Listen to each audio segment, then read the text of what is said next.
বন্ধুরা, আজকের ভিডিওতে আমি আলোচনা করব পরীক্ষার আগের কয়েকদিন বা পরীক্ষার দিনগুলোতে তোমাদের কি কি কাজ করা একদম উচিত নয়। আমি 5টা এরকম কাজের কথা আজকের ভিডিওতে আলোচনা করব যেগুলো পরীক্ষার এই কদিন তোমাদের অবশ্যই অ্যাভয়েড করে চলা উচিত।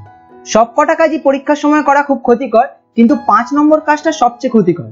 সেটা তোমার সারা বছরের সব খাটনি এক মুহূর্তে নষ্ট করে দিতে পারে। এই কাজগুলো ডাইরেক্টলি অথবা ইনডাইরেক্টলি তোমাদের পরীক্ষা খারাপ করে দেয়। তো চলো একদম সময় নষ্ট না করে শুরু করা যাক। হ্যালো বন্ধুরা, আমি নীলাদ্রি আছি তোমাদের সাথে, আর তোমরা দেখছো success window YouTube channel. Number 1, এই সময় সোশ্যাল মিডিয়া থেকে দূরে থাকো। এই সময় চেষ্টা করো ফেসবুক, ইনস্টাগ্রাম, হোয়াটসঅ্যাপ ইত্যাদি থেকে যতটা সম্ভব দূরে থাকতে।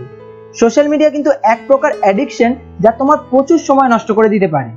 একটা হাই মেসেজ থেকে শুরু হওয়া চ্যাট দেখতে দেখতে কখন 1 ঘন্টার হয়ে যায় আমরা কিন্তু টেরই পাই না।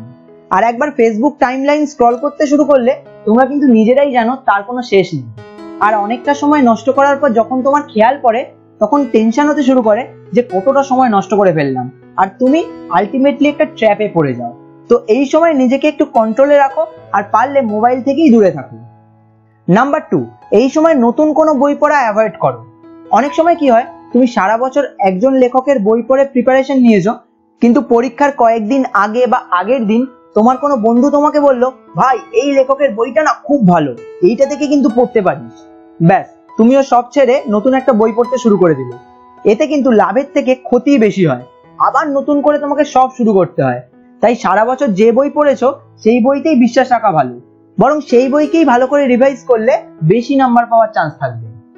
নাম্বার 3, বাইরের খাবার অ্যাভয়েড করো। এই সময় চেষ্টা করো শুধুমাত্র বাড়িতে তৈরি খাবার খেতে। আমি জানি তোমরা অনেকেই এগরোল, চাউমিন, ফুচকা, মোমো খেতে খুব ভালোবাসো, আমিও বাসি, কিন্তু পরীক্ষার কদিন একদম নয়।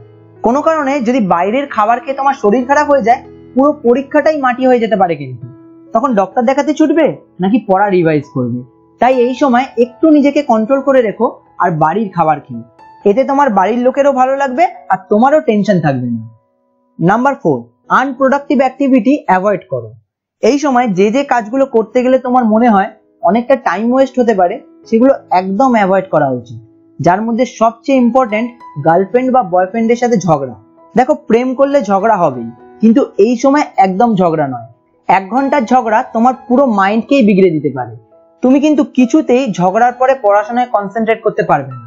তোমাদের মধ্যে অনেকেই হয়তো এর আগে এরকম সিচুয়েশন ফেস করেছো, তোমরা অবশ্যই জানবে এর ফলাফল কতটা খারাপ। তাই যত ঝগড়া পরীক্ষার পরের জন্য তুলে রেখো। এবং সবচেয়ে ইম্পর্টেন্ট নাম্বার 5, একটা এক্সাম খারাপ হলে তার জন্য কিন্তু একদম মন খারাপ করে বসে থেকো না। অনেক সময় আমাদের প্রথম বা দ্বিতীয় পরীক্ষা কোনো কারণে যদি একটু খারাপ হয়ে যায়, আমরা কিন্তু সেটা কিছুতেই ভুলতে পারি না, আমাদের মন খুব খারাপ হয়ে যায়। কিন্তু বিশ্বাস করো, এটা তোমাদের সারা বছর করা খাটনি এক মুহূর্তে শেষ করে দিতে পারে।